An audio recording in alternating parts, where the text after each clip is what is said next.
नमस्कार, अपन उत्तराखंड के इस बुलेटिन में आपका स्वागत है। आपके साथ मैं हूं समर्थ प्रेरणा। चलिए बुलेटिन की शुरुआत करेंगे। प्रधानमंत्री नरेंद्र मोदी ने आज उत्तराखंड को स्वास्थ्य क्षेत्र में 9 योजनाओं की सौगात दी। प्रधानमंत्री ने राजकोट से वर्चुअल माध्यम से स्वास्थ्य योजनाओं का लोकार्पण किया। इस मौके पर देहरादून के एक निजी होटल में राज्य स्तरीय कार्यक्रम का आयोजन स्वास्थ्य मंत्री डॉक्टर धन सिंह रावत की अध्यक्षता में किया गया। इस अवसर पर स्वास्थ्य मंत्री धन सिंह रावत, राजपुर विधायक खजान दास और लैंसडाउन के विधायक दिलीप रावत ने भारत की खाद्य सुरक्षा और मानक प्राधिकरण नई दिल्ली की ओर से खाद्य पदार्थ की गुणवत्ता जांच के लिए 2 सचल खाद्य परीक्षण विश्लेषणशाला का शुभारंभ किया। वहीं धन सिंह रावत ने इस मौके पर कहा कि इससे खाद्य पदार्थ का परीक्षण किया जाएगा और आगामी 4 धाम यात्रा मार्ग में पर्यटक स्थलों, कांवड़ यात्रा मार्ग, सचल खाद्य परीक्षण विश्लेषणशाला का संचालन किया जाएगा।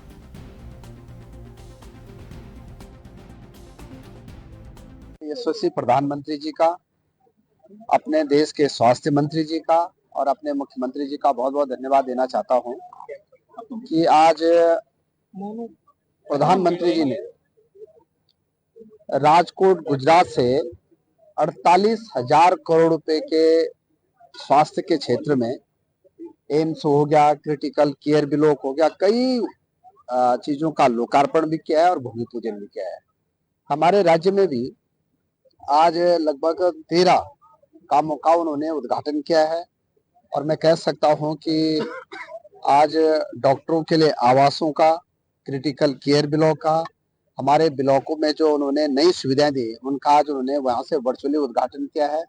और आज जो हमारा यहाँ पे खाद्य सुरक्षा विभाग है उसकी 2 गाड़ियों का भी आज वर्चुअली यहाँ पे उन्होंने लोकार्पण किया है, जहाँ पे कि हम खड़े हैं। और मैं ये कह सकता हूँ कि उत्तराखंड के लिए 4 धाम यात्रा के लिए भी हमारे प्रधानमंत्री जी के द्वारा जितना पैसा हमने उनसे मांगा उन्होंने दिया है। और बहुत जल्दी इस साल हम केदारनाथ में भी और बद्रीनाथ में भी 50-50 बेड के हॉस्पिटलों को संचालित करने जा रहे हैं। इसी वर्ष हम अपने राज्य में पूरे देश के लिए पहला राज्य उत्तराखंड है जिसको एयर एम्बुलेंस सेवा जो है भारत सरकार ने उसके लिए पैसा दे दिया है। आधा पैसा राज्य सरकार खर्च करेगी और वो एम्स ऋषिकेश से उसका जो है इस बार शुभारंभ किया जाएगा। मैं ये कह सकता हूँ कि अब भारत सरकार ने हमको पिथौरागढ़ मेडिकल कॉलेज के लिए भी, रुद्रपुर मेडिकल कॉलेज के लिए भी और हरिद्वार मेडिकल 3 मेडिकल कॉलेजों के लिए भी पैसा दे दिया है और हमारे तीनों मेडिकल कॉलेज इन 3 सालों में बनके तैयार हो जाए। देखिए, मैंने कहा नहीं कि हमारे तीनों मेडिकल कॉलेज जो है, हरिद्वार मेडिकल कॉलेज तो लगभग 80% बनके तैयार हो गया है और 2 मेडिकल कॉलेज हमारे 2 साल में बनके तैयार हो जाए। देखिए, आज विकसित भारत विकसित उत्तराखंड के अंतर्गत लगभग 36 करोड़ की योजनाओं का शिलान्यास एवं लोकार्पण किया गया और आयुष्मान भारत विकसित भारत योजना के अंतर्गत माननीय प्रधानमंत्री जी द्वारा जो 48,000 करोड़ की योजना पूरे देश में शिलान्यास एवं लोकार्पण किया गया है, उसका एक पार्ट आज यहाँ भी देखने को मिला है। और इसमें लगभग 13 करोड़ की योजनाएं लोकार्पण के और 22 करोड़ की योजनाएं शिलान्यास के हुए हैं।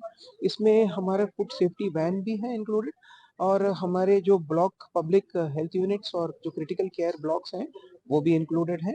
तो लगभग 8 जिलों में की जो है योजनाएं आज सम्मिलित की गई हैं। इसमें जो क्रिटिकल इंफ्रास्ट्रक्चर है और इन्फेक्शियस डिजीज को प्रिवेंट करने के लिए, उसको ट्रीट करने के लिए जो फैसिलिटीज विकसित की जानी चाहिए थी, उसके इंफ्रास्ट्रक्चर को लेके आज जो है शिलान्यास और लोकार्पण हुआ है।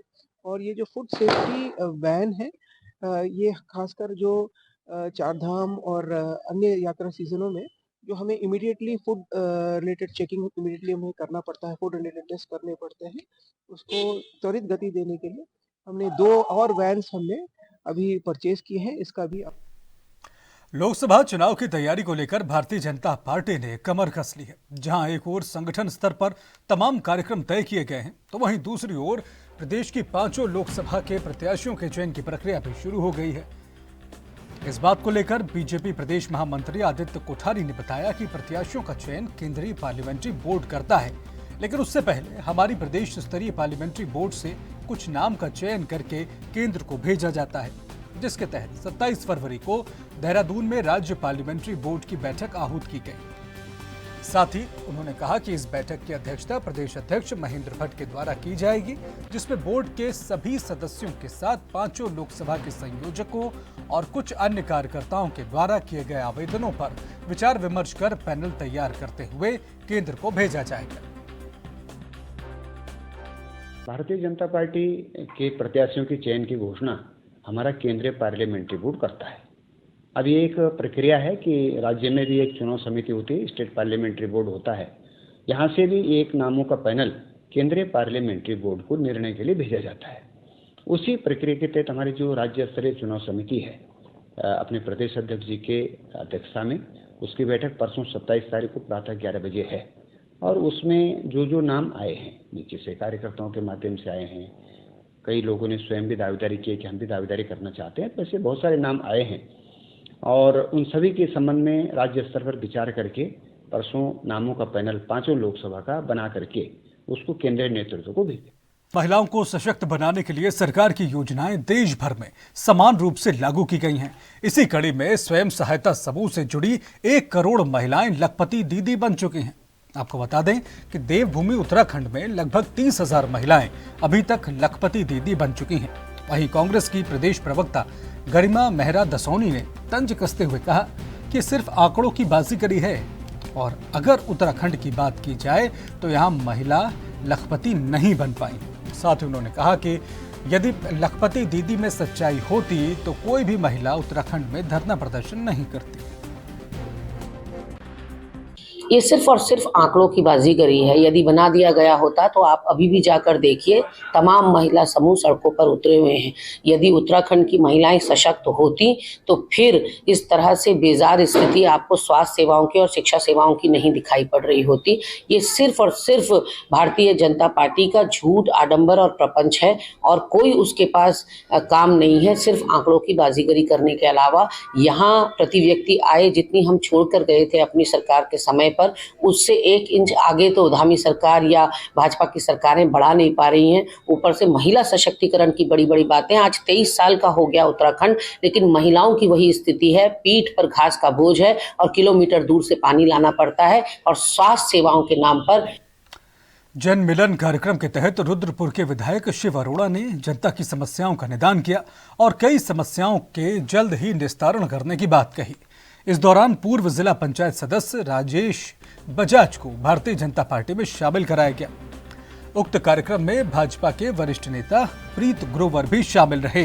इस दौरान विधायक शिव अरोड़ा ने कहा कि कुछ क्षेत्रों में विकास कार्य रह गए हैं, उनका पूरा करने का उनका प्रयास हो रहा है और भारत के प्रधानमंत्री मोदी जी आम जनता के लिए नई नई योजनाएं ला रहे हैं।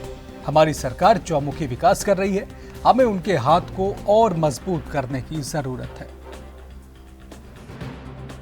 देखिए, भारतीय जनता पार्टी एक बहुत बड़ा परिवार है। सब भारतीय जनता पार्टी के हिस्से हैं। गत चुनाव में अचानक कुछ निर्णय होने के कारण से कुछ कार्यकर्ता उस चुनाव में सक्रिय नहीं रहे थे चुनाव में, और इस कारण से एक उनकी सक्रियता भारतीय जनता पार्टी में कम हो गई थी।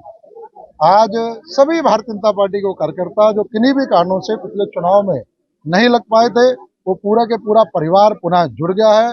भारतीय जनता पार्टी में पूरी उनकी सक्रियता दोबारा से हो गई है। उन्हें हम ज्वाइनिंग कहें, घर वापसी कहें, जो मर्जी कहें, लेकिन पूरा का पूरा भारतीय जनता का परिवार एक मुट्ठी होके एक साथ खड़ा है। यहाँ पे हमारे अनेकानेक नेता, राजेश बजाज जी, लक्ष्मण जी, सविता जी, हमारे दुलाल जी, हमारे मनीष छाबड़ा जी, मनोज मिस्त्री जी और ये सारे जो हमारे नेतागण हैं, ये सारे नेतागण एकजुट होकर भारतीय जनता पार्टी को इस क्षेत्र में मजबूत करने के लिए लगे हैं। और हम भी पूरा प्रयास कर रहे हैं कि हर गांव में, हर बस्ती में जो भी विकास कार्य हो सकते हैं, प्राथमिकता के आधार पर कार्यकर्ताओं से चर्चा करके जनता की आवश्यकताओं के आधार पर उन सभी विकास कार्य को शीघ्र कराया जाए। माननीय मुख्यमंत्री पुष्कर सिंह धामी जी का विशेष आशीर्वाद इस रुद्रपुर विधानसभा पर है, आपके इस विधायक शिव अरोड़ा पे है। तो हम लोग पूरा प्रयास कर रहे हैं कि सभी कार्यकर्ताओं की समस्याओं का समाधान हो और सभी गाँव में विकास कार्य प्राथमिकता के आधार पर कराए। देखिए जी, हम भारतीय जनता पार्टी कार्यकर्ता थे, भारतीय जनता पार्टी के कार्यकर्ता हैं। एक होता क्या, कभी कभी हम जीवन में कोई काम करते हैं, कुछ काम चाहते हुए कुछ अच्छे हो जाते हैं, कुछ चाहते हुए गलत भी हो जाते हैं। तो उस पर हम उन चीज़ों से हम भाग नहीं रहे। हम भारतीय जनता पार्टी के साथ आगे जो लोकसभा का चुनाव आ रहा है, हमारा उद्देश्य एक ही है। हमने देश को राष्ट्रवाद के साथ बांध के रखना है, देश को आगे लेकर चलना है। अगर ये करना है, देश का प्रधानमंत्री श्री नरेंद्र मोदी को दोबारा तीसरी बार प्रधानमंत्री बनाना है। इन्हीं उद्देश्यों को लेकर हमने माननीय विधायक श्री उर्वा जी के साथ कंधे से कंधा मिलाकर इस क्षेत्र में काम करना है। जहां भी हमें पार्टी या नेतृत्व या संगठन हमें कहेगा, हम उसके लिए समर्पित हैं और सभी कार्यकर्ता मिलकर हम काम करेंगे। यहाँ रुक रहे एक और छोटे से ब्रेक के लिए। ब्रेक के बाद भी खबरों का सिलसिला जारी रहेगा।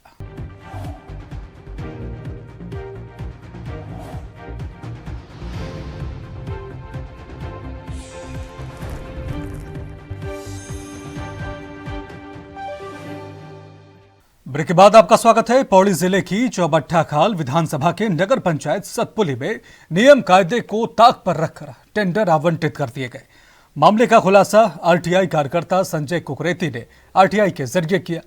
आरटीआई कार्यकर्ता संजय कुकरेती ने बताया कि नगर पंचायत सतपुली ने उन ठेकेदारों को टेंडर दे डाले जिनका रजिस्ट्रेशन नगर पंचायत में था ही नहीं, जबकि टेंडर उन ठेकेदारों को ही दिया जाना था जिनका रजिस्ट्रेशन नगर पंचायत में था।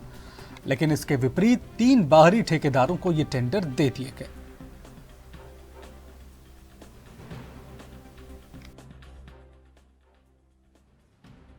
जहाँ तक मैं इसमें कहना चाहूँगा कि ये 21 और 22 का जो मामला है, इसमें जो टेंडर पड़े थे उनका रजिस्ट्रेशन नहीं है। मैं बार बार ये कह रहा हूँ कि बिना रजिस्ट्रेशन के काम कैसे दिया गया। अगर रजिस्ट्रेशन है तो उसकी रजिस्ट्रेशन की कॉपी मुझे मुहैया कराई जाए, क्योंकि ये काम इन्होंने अपना आप खुद किए हैं। ये सारे लोग इसमें मिले हुए हैं, ठीक है। और कौन कौन लोग मिले हुए हैं ये सारी चीजें भी क्लियर हो जाएगी जब ये रजिस्ट्रेशन की कॉपी देंगे। लेकिन मैं बार बार रजिस्ट्रेशन मांग रहा हूँ। जिन लोगों ने काम किया है कौन है वो, तो ये सारा गोलमोल हो रखा है। इनके पास कोई इनके रजिस्ट्रेशन नहीं है।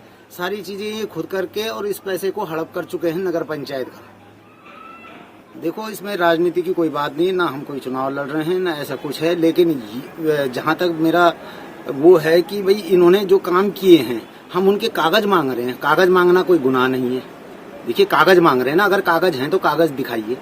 तो ये तो चोरी है, सरकारी संपत्ति, सरकारी पैसे की चोरी हुई है। और इसमें ये सब लोग इन्वॉल्वमेंट हैं कि अभी मैं इनके नाम भी लूंगा।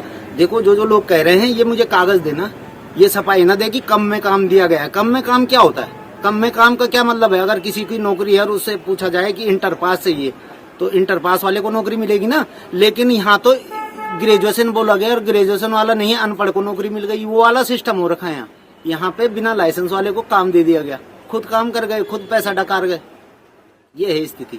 हाँ, तो टेंडर निकाला है तो उसमें टेंडर स्वामी भी तो होगा, उसका एड्रेस भी तो होगा, उसका लाइसेंस सीरियल नंबर होगा, लाइसेंस संख्या होगी, कुछ तो होगा। कहाँ है वो?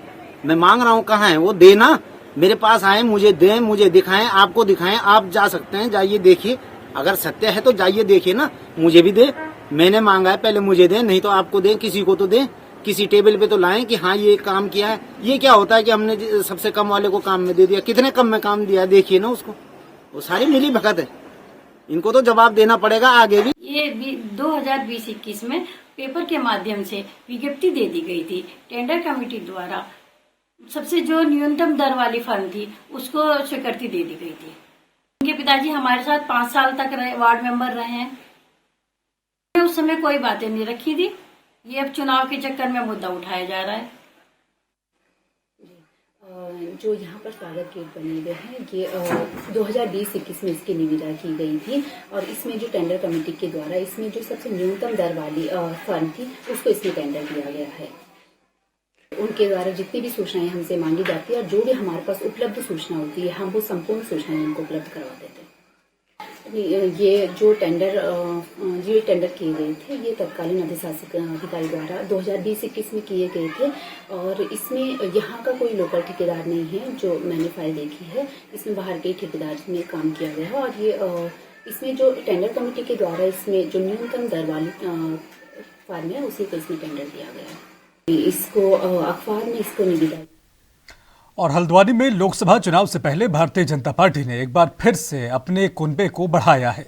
कांग्रेस पार्टी के विधि प्रकोष्ठ के पूर्व प्रदेश अध्यक्ष एडवोकेट सुरेश चंद्र भट्ट के नेतृत्व में दर्जनों अधिवक्ता समेत अनुसूचित समाज के 100 से अधिक लोगों को पूर्व कैबिनेट मंत्री गोविंद सिंह बिष्ट ने भाजपा कुमाऊं संभाग कार्यालय हल्द्वानी में पार्टी की सदस्यता दिलाई। प्रदेश संयोजक गोविंद सिंह बिष्ट ने सदस्यता ग्रहण करने वाले सभी का स्वागत करते हुए कहा कि भारतीय जनता पार्टी कार्यकर्ता आधारित पार्टी है। भारतीय जनता पार्टी देश की सबसे बड़ी पार्टी है और प्रधानमंत्री नरेंद्र मोदी और मुख्यमंत्री पुष्कर सिंह धामी के नेतृत्व में उत्तराखंड में भारतीय जनता पार्टी लगातार मुकाम हासिल कर रही है, जिसका नतीजा है कि लोगों का भारतीय जनता पार्टी से जुड़ाव हो रहा है। इस मौके पर भाजपा प्रदेश उपाध्यक्ष कैलाश शर्मा ने सदस्यता ग्रहण करने वाले कार्यकर्ताओं को भारतीय जनता पार्टी की टोपी पहनाकर पार्टी में उनका स्वागत किया। इस दौरान कई लोगों को पार्टी में काम करने के लिए जिम्मेदारियां भी दी गईं और अपने बूथ पर काम कर अपने बूथ को मजबूत करने को कहा गया।